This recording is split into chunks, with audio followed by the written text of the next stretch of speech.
The air in Krugersdorp doesn't smell like blood. It smells like dust, exhaust fumes, and the sweet, lingering scent of braai smoke drifting over suburban fences. It's a place of ordinary people, ordinary churches, and ordinary secrets. But if you were standing on the corner of Philyun Street on a Tuesday evening in May 2016, you would have felt a chill that had nothing to do with the South African winter. You would have been standing in the hunting grounds of a woman the world would soon know as the Queen of Havoc. Her name was Cecilia Steyn. And she didn't just kill people. No, she systematically dismantled their souls before she ever took their lives. Close your eyes and imagine a woman. She's 40-ish, often bedridden, her room cluttered with medicine bottles, occult trinkets, and Bibles. She speaks in a soft, manipulative whisper about demons, about a global satanic underground that is coming for your children, for your very soul. She tells you that she is a 42nd generation witch who bravely defected from the darkness. She tells you that she is the solitary, fragile shield standing between you and eternal damnation. This was the trap. This was the inception of Electus Per Deus, the chosen by God.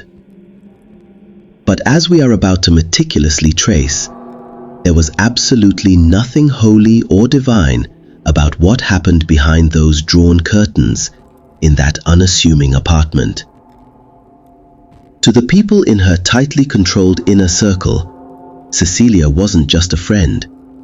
She was a messiah, a prophet, a god, demanding unquestioning obedience and blood offerings to keep the dark forces at bay. The first blood was spilled not for money, not for power, but for pure, unadulterated ego. Cecilia harbored an obsessive, venomous hatred for a woman named Ria Grunewald, who ran a rival ministry called Overcomers Through Christ. To the outside world, this was a petty religious dispute. To Cecilia, it was a declaration of absolute spiritual war. She meticulously gathered her primary soldiers: Valentine, a brilliant, logically minded actuary, and Marinda Steyn, a respected, seemingly normal high school teacher. Think about that for a profound moment. An actuary, a man trained in the cold, rational precision of data and risk assessment, and a teacher, a woman specifically trusted with the innocent, developing minds of the youth. How does a woman in a perpetually dim, messy apartment convince such individuals to pick up a knife? She convinced them that they weren't murderers. No, they were exalted, spiritual warriors, discriminate in a divine crusade, meticulously breaking the demonic strongholds over the city. It started in July 2012. Natasha Berger and Joy Boonzaya. They were not primary targets. They were merely friends of Ria. Collateral damage. They were the message sent to Ria. They were found in a flat, their bodies so brutally, so senselessly mutilated that even the most hardened, seasoned detectives were left pale, reeling, struggling to breathe through the sheer horror. There was no robbery. No valuables were taken. It was an act of pure, ritualistic spite. A month later, the group moved with chilling precision to target Pastor Reginald Ben Dixon. This was no quick death. Marinda Steyn and Zach Valentine entered his home disguised in cheap wigs and fake beards. They attacked the 75-year-old man with an axe in his own serene garden. They didn't just want him dead, they wanted him destroyed, utterly obliterated. They genuinely believed they were literally cutting down a general of the enemy, a high-ranking demon in human form. But the most haunting, the most psychologically devastating death of those early years wasn't an enemy. It was one of their own, Mikeila Valentine. She was Zach's wife. She was young, vibrant, pretty, and critically, she was starting to wake up. She began to notice the inconsistencies, the cheap theatricality of Cecilia's manifestations, the smudged stage makeup, the unnatural gleam of colored contact lenses. In Cecilia's hermetically sealed, paranoid world, doubt was not just dissent. Doubt was a death sentence. It was a cancer that had to be excised.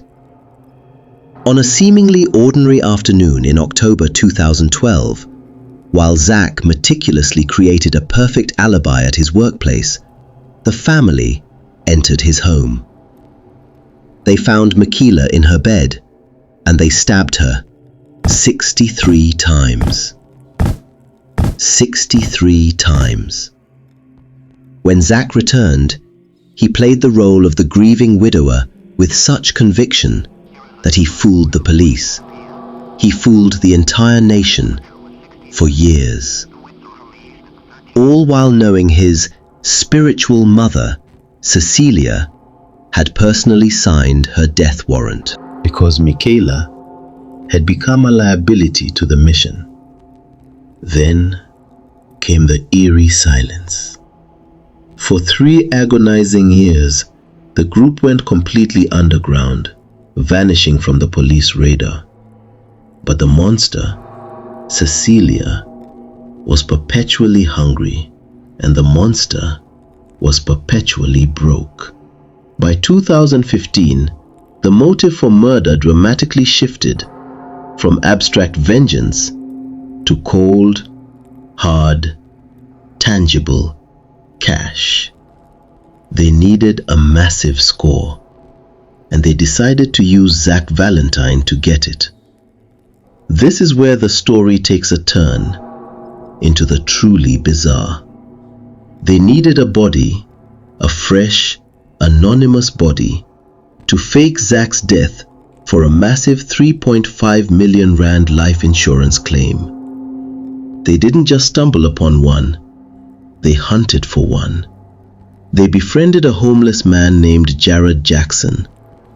They lured him with promises of food and shelter, then drugged him until he was completely unconscious.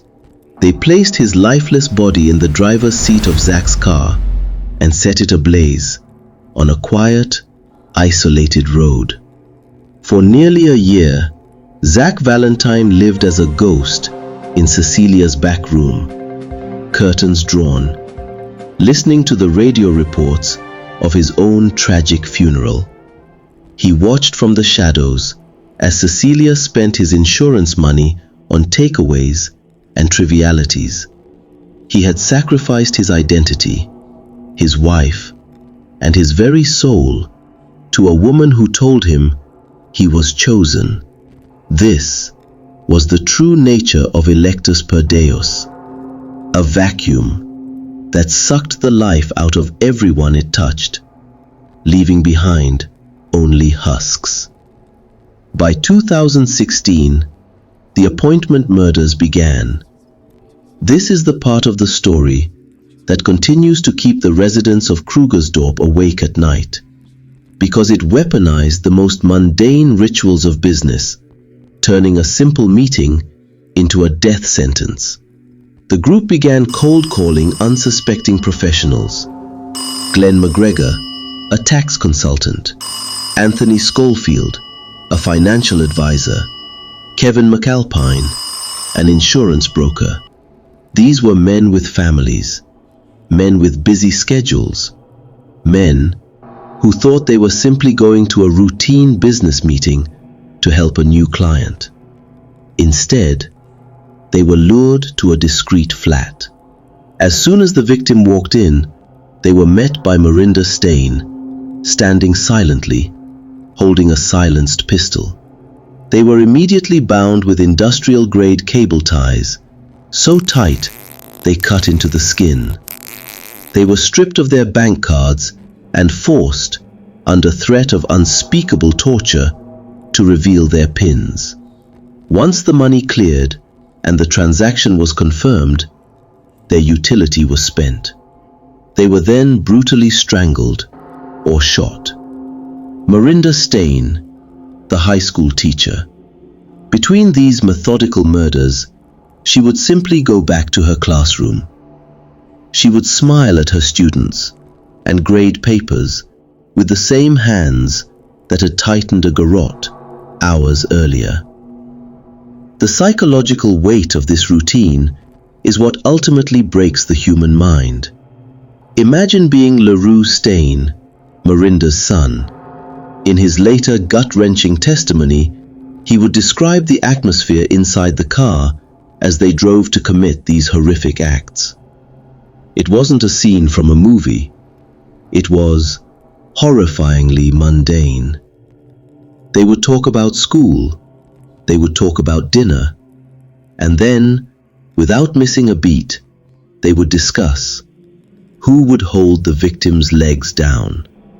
During the murder of Hanley Latigan, an estate agent, LaRue actually hesitated. He looked at the woman. His young conscience flickered. He whispered, "I don't want to do this, Ma." Marinda, the mother monster, didn't offer a shred of comfort. She pulled out a .38 special handgun, pointed it directly at her own son's head, and told him, with chilling resolve, that if he didn't finish the job, she would kill him right there, without hesitation. That is the level of devotion Cecilia Steyn demanded, the absolute destruction of the sacred maternal bond itself. Hanley Latigan fought back with the only weapon she had left, her intelligence. While being held captive, she managed to trigger a bank alert to her husband, a silent scream for help. The cult killed her anyway, dumping her body in the tall grass near a stream, but her courageous final act of resistance was the critical crack in the armor. Captain Ben Blixen Boyson was the man who caught the scent, a veteran investigator who had seen the worst of humanity. But even he was chilled to the bone by the sheer domesticity of this evil. When he tracked the ATM withdrawals to a local mall, he didn't find hardened criminals. He saw two teenagers on CCTV, LaRue and Marcel Steyn, buying snacks with a dead woman's money. The investigation moved into the Steyn household, and what they found was a true house of horrors, disguised as a normal suburban home.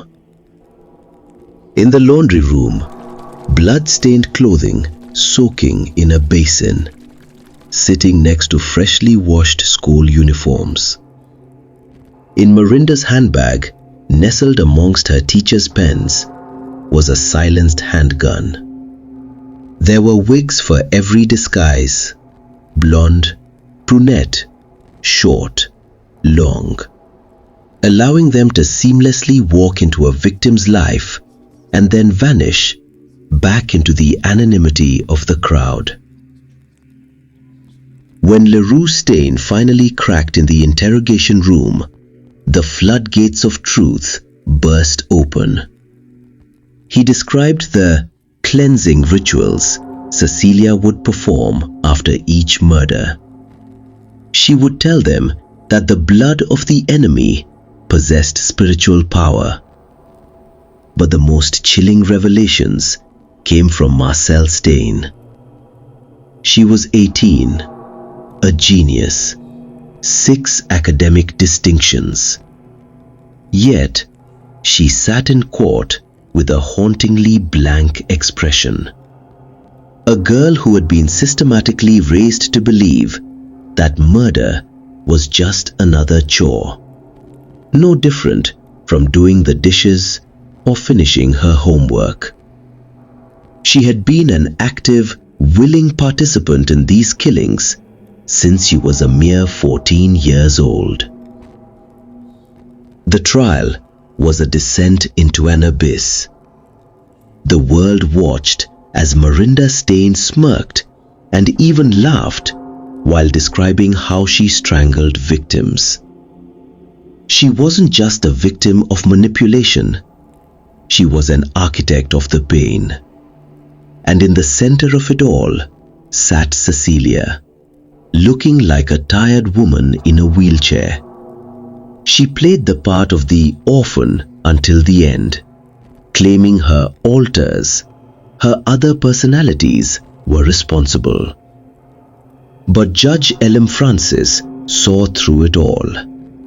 His judgment was a devastating 45-minute verbal autopsy of a sociopath's mind. He spoke of the evil brilliance it took to transform a teacher and an actuary into killers. When he delivered the final sentence, 13 life terms, there was no scream from Cecilia, just a cold, blank stare that seemed to echo one chilling thought: I am still the one in control. As the sun sets over Krugersdorp today, the houses look the same. The gardens are neat. The churches are full. But the silence is different now. The community remembers Hanley, Kevin, Anthony. They remember that the most terrifying monsters don't hide in the dark. They hide in plain sight. They wear a teacher's badge. They carry an actuary's briefcase. And they are always looking for their next appointment. The Queen of Havoc is behind bars, but the scars will never truly heal. Because now we know anyone can be chosen, and anyone can be a victim. In Cecilia Steyn's world, the story always ended in a cold, lonely grave.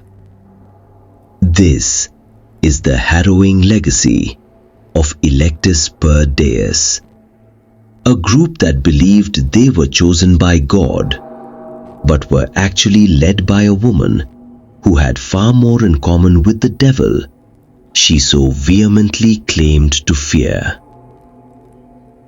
What terrifies you more, the psychological manipulation of a cult leader, or the cold, calculated complicity of ordinary people? Let me know your thoughts in the comments below. If you're captivated by these untold stories, subscribe to Echoes of the Unsolved 001 and turn on that notification bell. Our journey into the dark corners of humanity takes us now from the suburban horror of South Africa to the heart of West Africa. We turn our attention to Nigeria, to a chilling case that shook the capital city of Abuja: the murder of Charity Chidiebere. Charity was a young woman, vibrant, full of life. But in 2021, she vanished. What followed was not just a search, but an uncovering of a web of betrayal that mirrors the cold calculation of Krugersdorp. In the Abuja case, the horror isn't found in a satanic cult.